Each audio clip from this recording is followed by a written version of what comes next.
Bismillahirrahmanirrahim. Assalamualaikum warahmatullahi wabarakatuh. Hari ini kita akan diskusi kembali tentang komplikasi persalinan. Jadi kita sudah mulai bahas tentang komplikasi persalinan. Nah, komplikasi persalinan yang akan kita bahas di sini nanti adalah komplikasi yang menyebabkan karena distosia persalinan atau persalinan memanjang atau prolong labor yang suka kita sebutkan gitu. Nah, komplikasi persalinan itu dipengaruhi oleh beberapa hal atau beberapa faktor ini. Yang pertama bisa karena plasenta. Nah, kalau plasenta itu bisa karena disebabkan adanya solusi plasenta atau plasentanya terlepas, atau bisa karena plasenta previa atau letak plasentanya yang tidak sesuai pada tempatnya. Jadi misalnya plasentanya ini letaknya menutupi jalan lahir seperti itu, sehingga bisa menyebabkan terjadinya komplikasi persalinan. Kemudian yang kedua adalah karena meremban atau selaput ketuban. Jadi selaput ketuban yang sudah pecah sebelum waktunya itu juga bisa menyebabkan terjadi komplikasi terhadap ibu bersalin gitu. Dengan pecahnya selaput ketuban ini juga bisa meningkatkan infeksi pada ibu hamil maupun nanti infeksi pada janinnya. Kemudian cairan amnion atau cairan ketuban gitu. Kalau cairan ketubannya berwarna keruh, nah itu juga bisa menyebabkan terjadinya komplikasi karena bisa menyebabkan terjadinya gawah janin seperti itu. Jadi kalau bayi misalnya mengalami distres itu kan bisa mengalami relaksasi pada sphincter aninya sehingga mekoniumnya bisa keluar sehingga cairan ketubannya bisa berwarna keruh.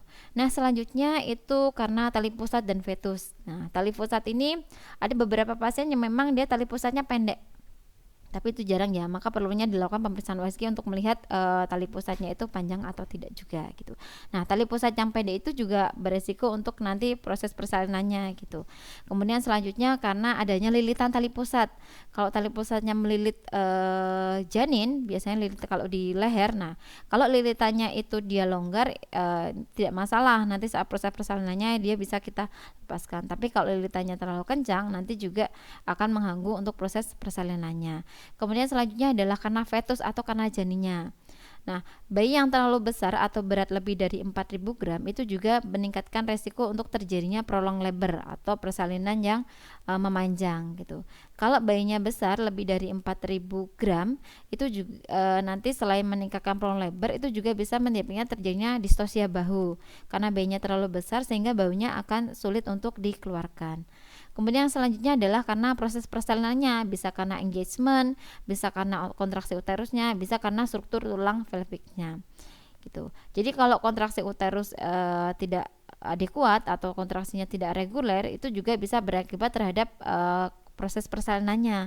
Nanti proses persalinannya bisa manjang karena dilatasi serviks itu dipengaruhi oleh kontraksi uterus. Kalau kontraksi uterusnya tidak adekuat, maka dilatasi serviksnya juga akan semakin lama sehingga proses persalinannya berjalan lebih lama.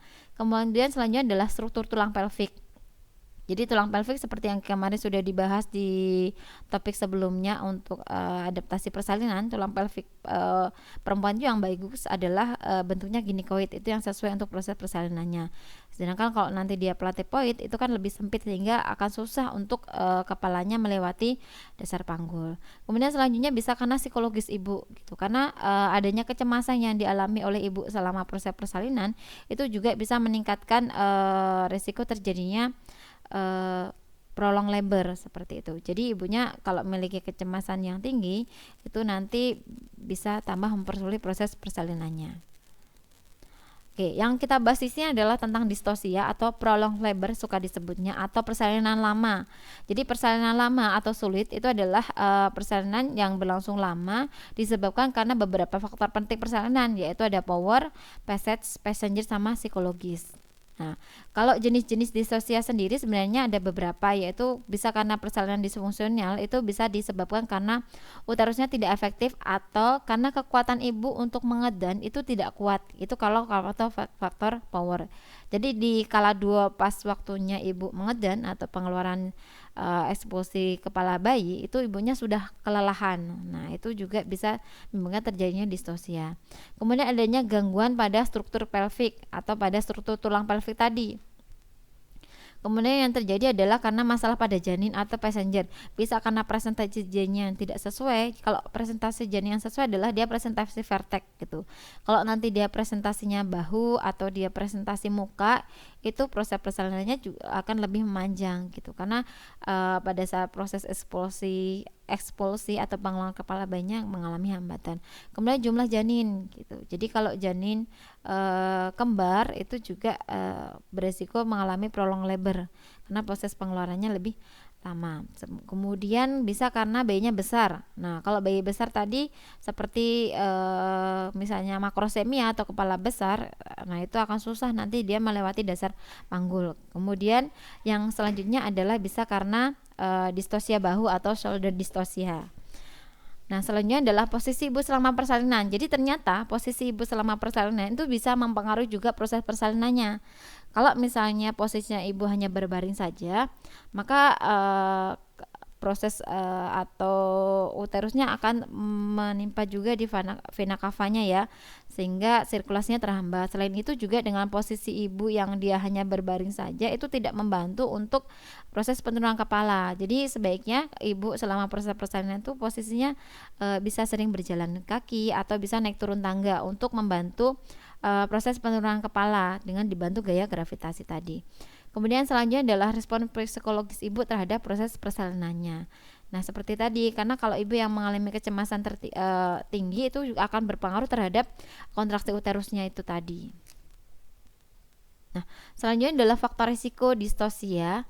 Faktor risiko distosia yang pertama adalah nullipara. Jadi ibu yang baru pertama kali melahirkan itu ternyata memiliki faktor risiko yang lebih tinggi untuk melahirkan dengan distosia atau proses persalinan manjang gitu. Karena beda dengan ibu multipara yang dia sudah pernah melahirkan sebelumnya, sehingga jalan lahirnya dia lebih mudah seperti itu. Kemudian makrosemi infant tadi ya, berat badan lebih dari 4.000 gram, maka pentingnya kita mengukur TBJ atau taksiran berat janin tadi untuk melihat kira-kira nanti berat janinnya berapa nih, kira-kira nanti panggulnya itu muat enggak gitu. Jadi jangan sampai ternyata sudah dia kesakitan tapi ternyata dia CPD atau cephalopelvic disproportion. Jadi panggul dia itu tidak sesuai dengan kepala janinnya seperti itu.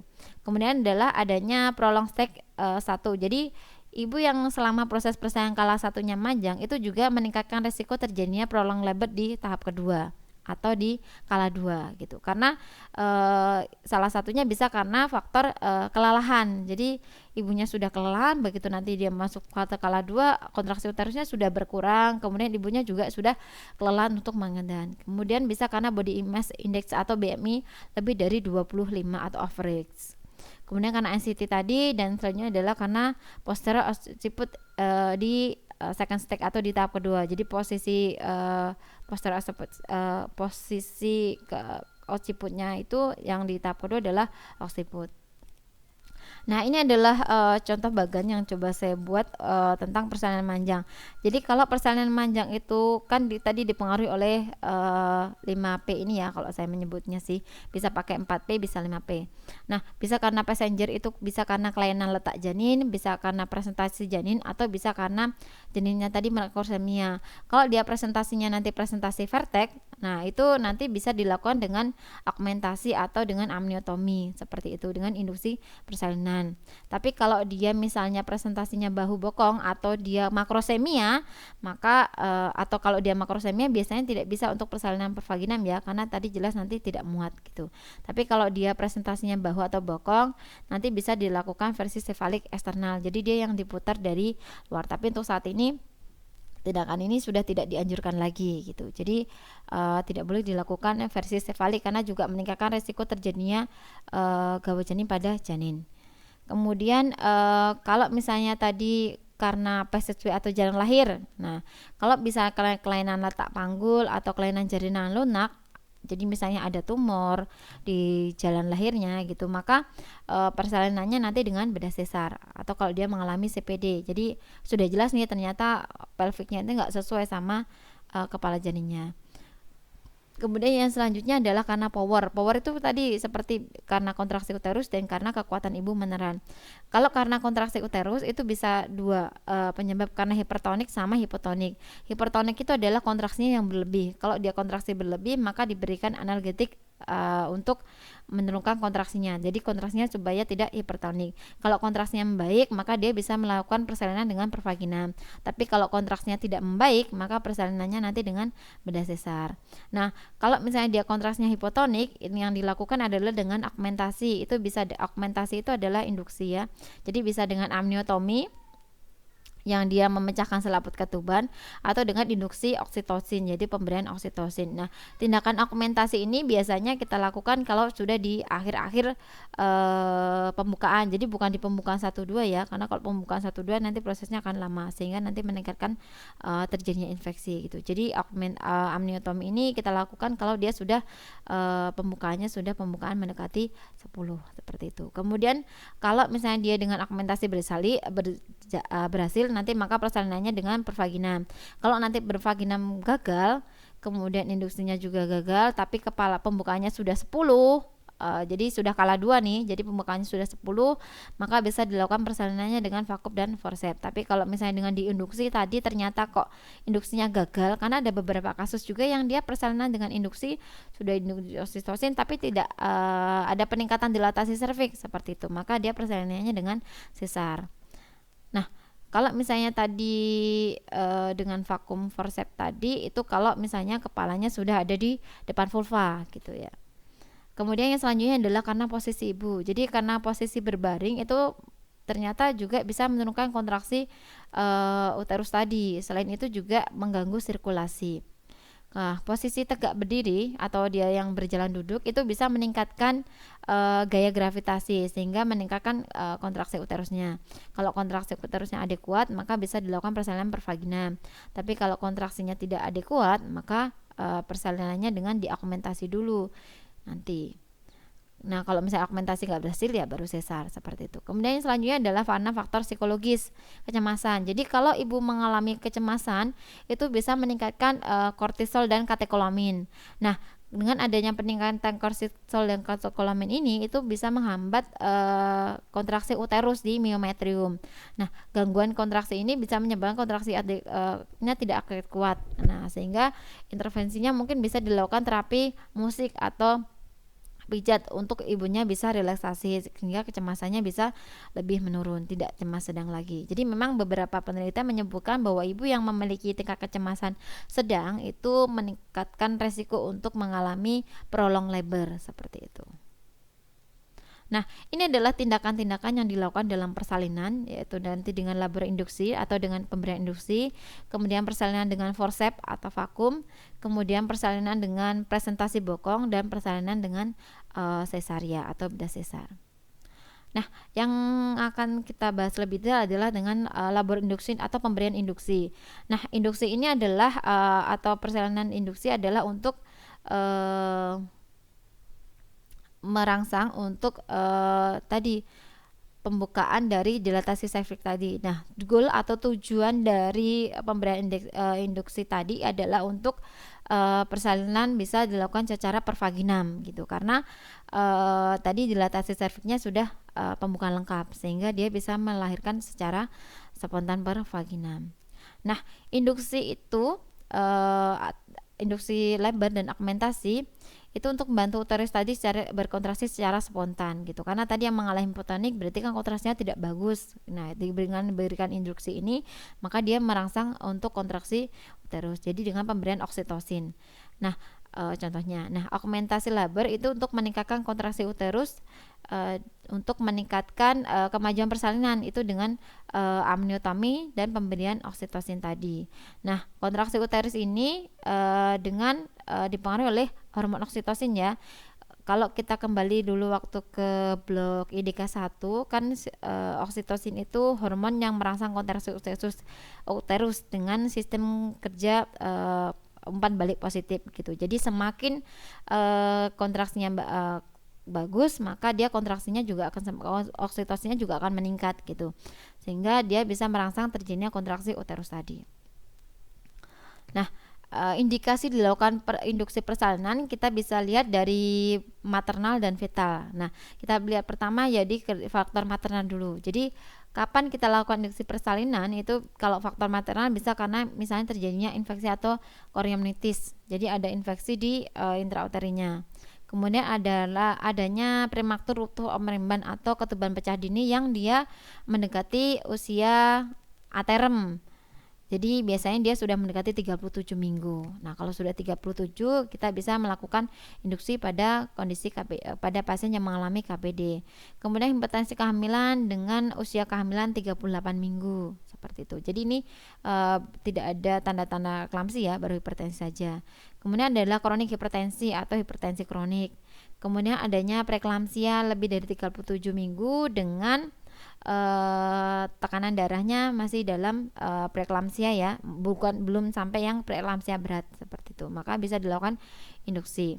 Kemudian post death atau dia postpartum. Nah, post death itu adalah lebih dari 41 minggu atau post death ada 42 minggu. Jadi ibu yang dia sampai usia kehamilan 42 minggu tapi belum mengalami kontraksi uterus, itu juga dilakukan tindakan induksi persalinan untuk merangsang kontraksi uterus. Nah, selanjutnya adalah karena faktor fetal. Misalnya bisa karena postpartum tadi ya. Kemudian karena suspek fetal compromise. Jadi kan bayi itu sebenarnya selama pada saat di dalam tubuhnya misalnya terjadi kontraksi uterus atau misalnya terjadi pergerakan, dia akan mengalami peningkatan DJJ. Jadi seperti kalian kalau misalnya kalian berlari itu kan detak jantung kalian meningkat. Nah, sama seperti bayi. Kalau bayi kita curigai dia mengalami fetal compromise atau dia tidak bisa berkompromi terhadap perubahan yang terjadi, misalnya dia gerak-gerak tapi kok DJJ-nya tidak ada peningkatan seperti itu, maka dia juga dicurigai suspek fetal compromise, maka ini juga harus dilahirkan segera. Kemudian adalah intrauterine growth restriction atau gangguan pertumbuhan di intrauterinnya. Kemudian adanya intrauterine fetal death atau janinnya sudah meninggal di dalam kandungan, atau intrauterine death in prior pregnancy. Jadi adanya kematian di janinnya tersebut. Nah, selanjutnya adalah kontraindikasi atau hal yang tidak boleh atau kondisi yang tidak boleh dilakukan induksi persalinan. Yang pertama adalah adanya genital herpes pada ibu. Karena adanya herpes pada daerah genital itu juga nanti kalau dilakukan persalinan per vagina akan meningkatkan resiko penularan terhadap janinnya. Makanya kenapa perlunya kita mengkaji daerah genital juga adanya penyakit PMS atau penyakit menular seksual tadi untuk melihat nanti apakah dia akan meningkatkan risiko penularan terhadap janinnya kalau dia lahiran secara pervagina. Kemudian adanya CPD atau cephalopelvic disproportion. Jadi sudah pasti ya kalau bayinya mengalami kalau ibunya mengalami CPD ya sudah tidak mungkin nanti kepalanya bisa lewat. Jadi tidak perlu lagi kita lakukan induksi persalinan. Kemudian adanya umbilical cord prolapse atau tali pusatnya itu mumbul keluar.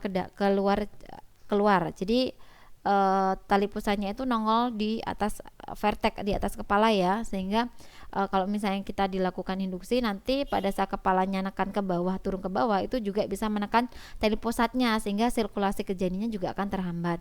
Kemudian adanya placenta previa. Sudah jelas ya kalau placenta previa kan dia menutupi jalan lahir, maka dia tidak boleh dilakukan induksi per vagina.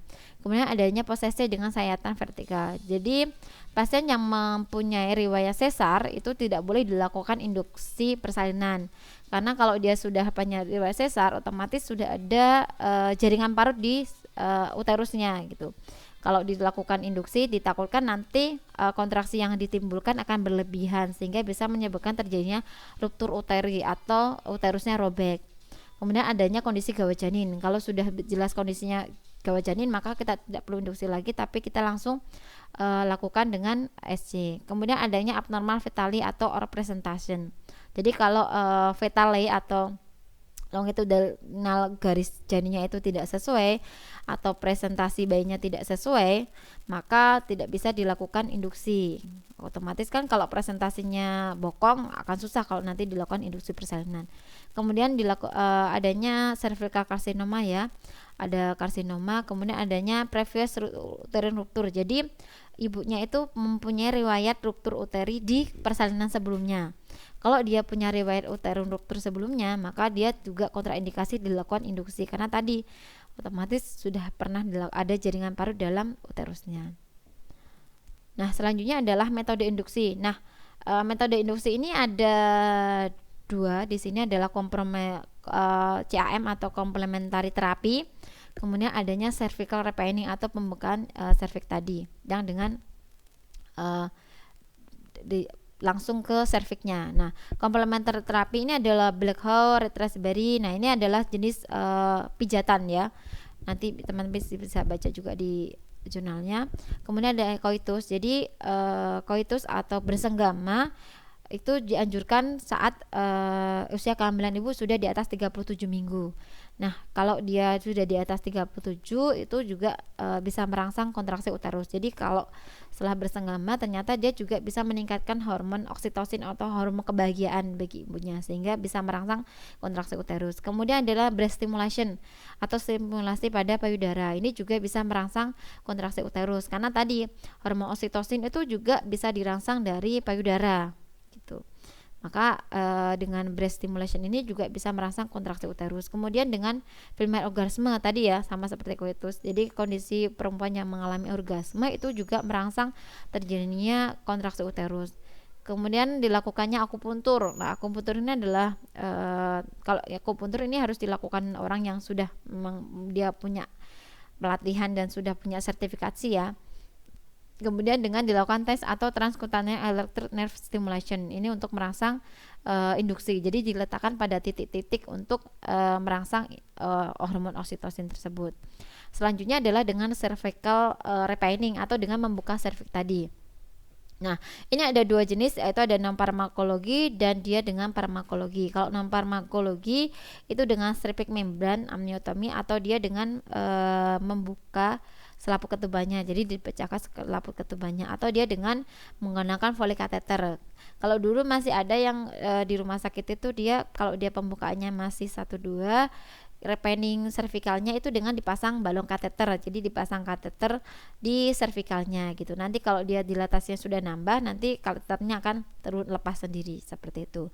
Kemudian dengan pemberian obat itu dengan prostaglandin, dengan misoprostol itu bisa oral, bukal, sublingual, vaginal, retal, tergantung kondisi ibunya. Kalau ini otomatis bukan ranah kita lagi ya, atau dengan oksitosin seperti itu.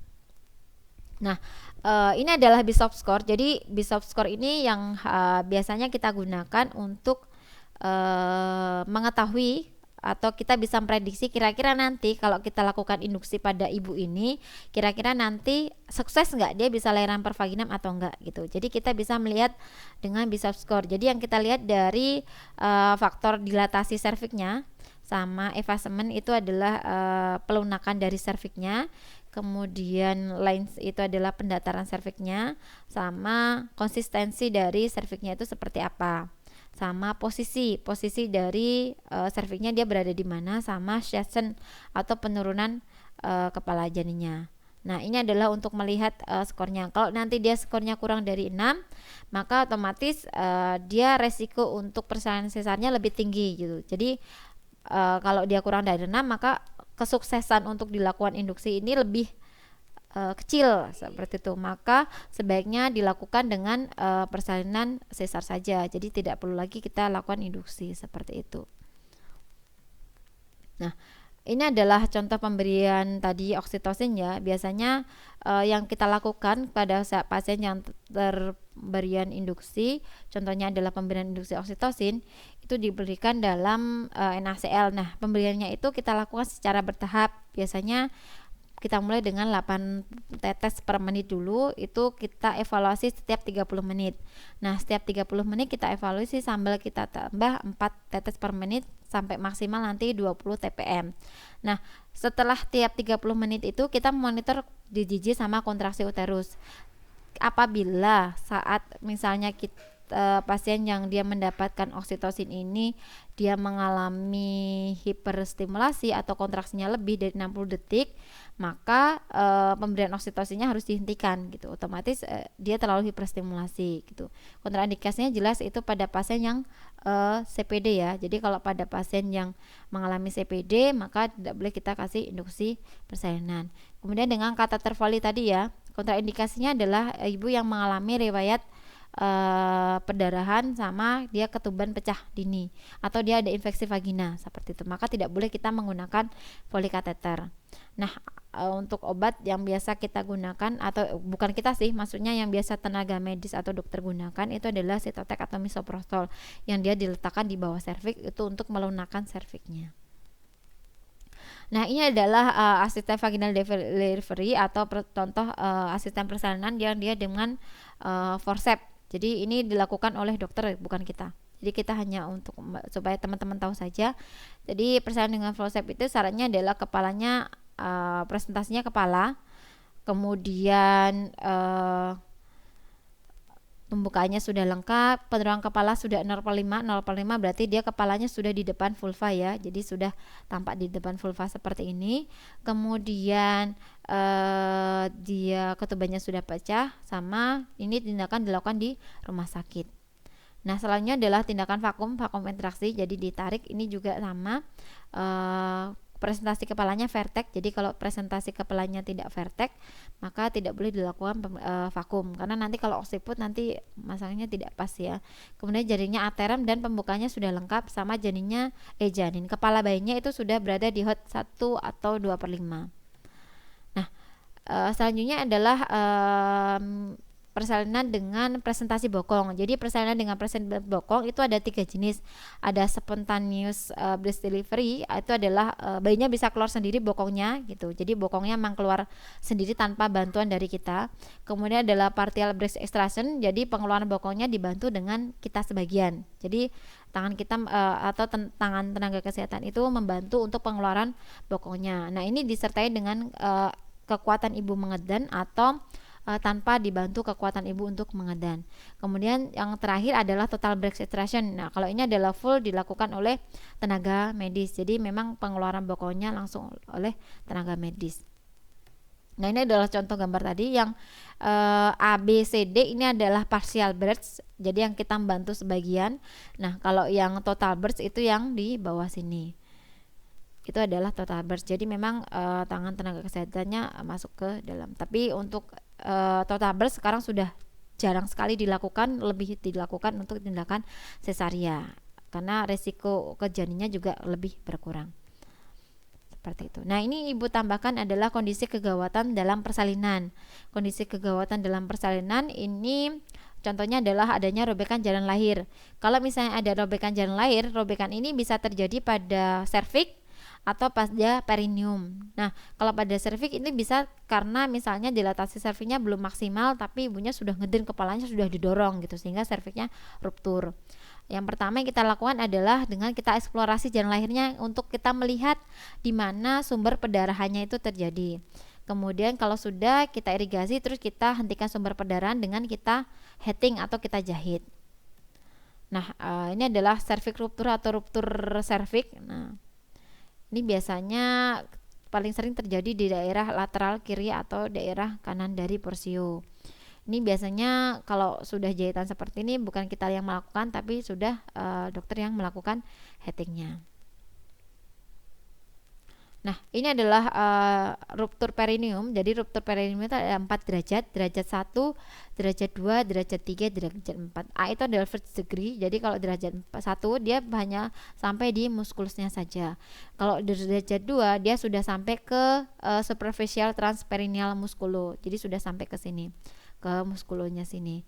Kalau misalnya derajat 3 itu dia baru ke eksternal anal sphincter. Jadi belum sampai ke sphincter analnya. Jadi tapi sudah sampai ke eksternal anal. Jadi eksternal anal sphincternya sudah kena.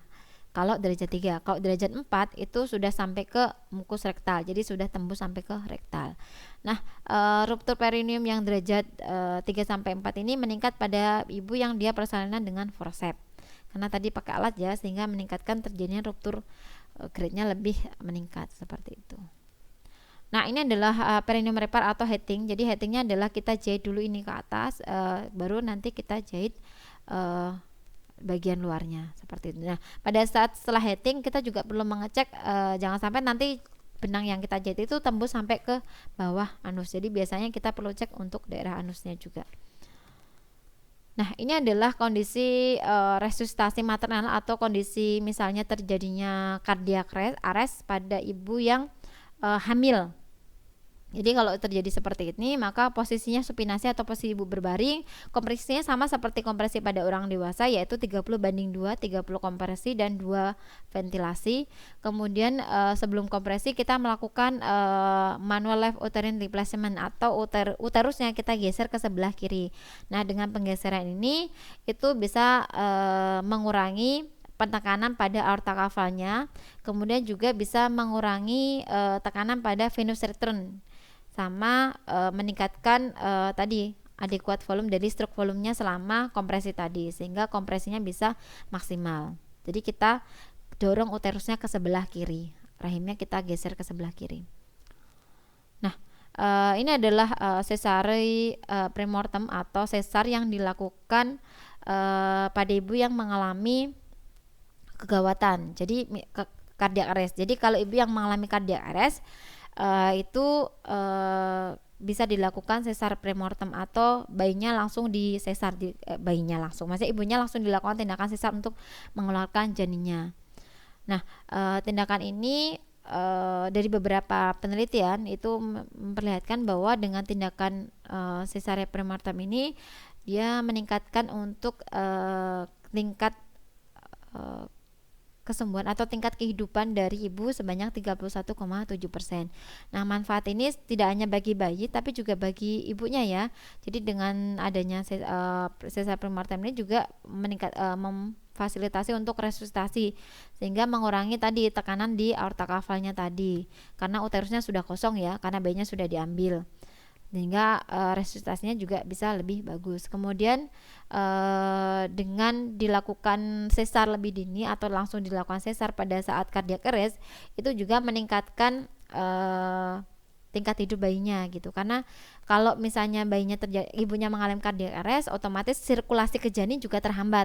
Kalau sirkulasi janin kehambat itu bisa menyebabkan terjadi gawat janin, karena bayinya sudah tidak ada nutrisi lagi, sudah tidak ada oksigen lagi ke janinnya karena jantung ibu tadi berhenti. Maka dengan dilakukan sesar premortem ini mengurangi gangguan neurologikal yang diakibatkan karena kekurangan oksigen pada janin tadi. Nah, ini contohnya, jadi yang satu kompresi, yang satu mendorong ke sebelah kiri. Nah, kondisi gawat janin itu bisa terjadi kalau misalnya bayinya tidak mendapatkan cukup oksigen atau dia mengalami hipoksia. Nah, itu bisa terjadi karena tadi persalinan lama atau distosia, kemudian adanya induksi persalinan dengan oksitosin yang dia mengakibatkan terjadi hipertonik atau kontraksi yang berlebih. Karena kalau kontraksi yang berlebih, otomatis nanti sirkulasi dari ibu ke janin juga akan terhambat. Kalau nanti terhambat, otomatis bayinya juga mengalami kekurangan oksigen. Kemudian adanya perdarahan atau infeksi, kemudian adanya infusis plasenta atau plasentanya mengalami penuaan. Jadi biasanya terjadi pada postpartum atau preeklamsia. Kalau preeklamsia karena tadi ya sirkulasi ke plasentanya terganggu sehingga plasentanya juga bisa mengalami infusions. Nah, selanjutnya adalah dikatakan dia diagnosa gawat janin kalau misalnya kontraksi uterus DJJ-nya itu kurang dari 100 kali per menit di luar kontraksi. Jadi makanya kenapa kita menganjurkan untuk pemeriksaan DJJ itu saat ibunya tidak mengalami kontraksi uterus. Kalau nanti dia kurang dari, kan normalnya 120 sampai 160 ya. Kalau pas kita melakukan DJJ kok ternyata kurang dari 100, kita cek apakah ibunya mengalami kontraksi atau enggak. Kalau dia mengalami kontraksi, oh berarti masih normal. Nanti kita cek lagi pada saat dia tidak mengalami kontraksi uterus. Kemudian kalau dia DJJ-nya lebih dari 180, ini 180 ya. Kemudian tadi maksudnya DJJ-nya kurang dari 100 ya, tapi kalau masih 100 itu masih normal. Jadi kalau kalau di luar kontraksi tadi DJJ-nya kurang dari 100 itu gawat janin. Kemudian kalau DJJ-nya lebih dari 180 itu juga gawat janin. Kalau DJJ-nya irregular itu tidak teratur, nah itu juga bisa terjadinya gawat janin. Sama terjadinya mekonium kental pada saat persalinan. Jadi pada saat kita VT, kemudian kita menemukan cairan ketubannya kental, ada mekonium, maka itu juga meningkatkan gawat janin. Karena kan cairan plasenta itu juga diminum oleh janin ya, jadi dia masuk ke dalam tubuh janin juga. Kalau misalnya mekonium kental itu bisa masuk ke janin, sehingga bisa menyebabkan terjadinya gawat janin tadi. Nah, ini adalah tindakan distosia bahu, tindakan untuk mengatasi distosia bahu seperti yang Ibu sampaikan kemarin atau Macrobed maneuver yang harus segera kita lakukan kalau misalnya kita ketemu pasien yang mengalami distosia bahu. Nah, ini ada tambahan tadi yang prolaps uter tadi ya. Jadi prolaps uter adalah tali pusat yang menunggung. Ini biasanya terjadi kalau selaput ketubannya sudah pecah, tapi tidak selalu yang pasien mengalami selaput ketuban pecah dia akan mengalami prolaps tali pusat. Jadi tindakannya biasanya kalau misalnya tali plasentanya ini kita palpasi dia masih berdenyut, otomatis janinnya masih hidup. Nah, kalau misalnya dia kalah satu tapi kalah satu, kita coba dorong tali pusatnya masuk ke dalam, kemudian persalinan sesar. Tapi kalau tidak bisa didorong ke dalam, maka kita posisikan ibunya untuk menungging atau sujud, sehingga kepala bayinya ini tidak terlalu menekan di tali pusatnya ini. Kalau misalnya dia kala dua, itu bisa dilakukan dengan forceps tadi ya, untuk membantu proses pengalaman janinnya. Kalau jari pusat yang tidak berdenyut, otomatis berarti janinnya sudah meninggal. Maka kita bisa lakukan konseling untuk ibunya terkait dengan kehilangan janinnya. Otomatis nanti dia akan mengalami fase berduka. Nah, ini tadi adalah posisi kniches. Tadi untuk kalau dia posisi gini, otomatis beban janin atau berat janin akan jatuh ke arah dada ibu gitu, sehingga tidak menekan tali pusat yang membuluh keluar tadi. Nah, ini adalah masalah keperawatan yang mungkin muncul pada ibu yang mengalami komplikasi persalinan. Itu ada resiko cedera janin, resiko cedera ibu, cemas, sering melahirkan, antisipasi keadaan berduka kalau misalnya janinnya meninggal, kemudian resiko ketidakseimbangan volume cairan ibu, resiko gangguan ibu, orang tua dan bayi. Ini adalah yang mungkin muncul pada ibu yang mengalami persalinan. Kemudian ada resiko perdarahan juga ya, lupa Ibu tambahkan, ada resiko perdarahan juga sama resiko infeksi. Nah, yang membahas di sini resiko cedera janin. Kalau dia resiko cedera janin itu berhubungan dengan persalinan lama kalah satu. Jadi persalinan kalah satunya manjang. Itu untuk luaran yang kita ambil adalah tingkat cederanya menurun dengan kriteria hasil DJI-nya dalam rentang normal, yaitu 120 sampai 160, gerakan janin aktif, kemudian tidak terjadi cedera atau tidak terjadi gawat janin. Kemudian intervensi yang dilakukan adalah pemantauan denyut jantung janin sama pengukuran gerakan janin. Jadi kita monitor DJJ sama gerakan janinnya. Kalau kalah satu berarti kita monitor tiap 30 menit. Dan kita hitungnya adalah selama 1 menit full. Seperti itu. Nah, selanjutnya adalah resiko cedera pada ibu. Ini berhubungan dengan induksi persalinan. Nah, kalau induksi persalinan itu juga bisa meningkatkan resiko cedera pada ibu.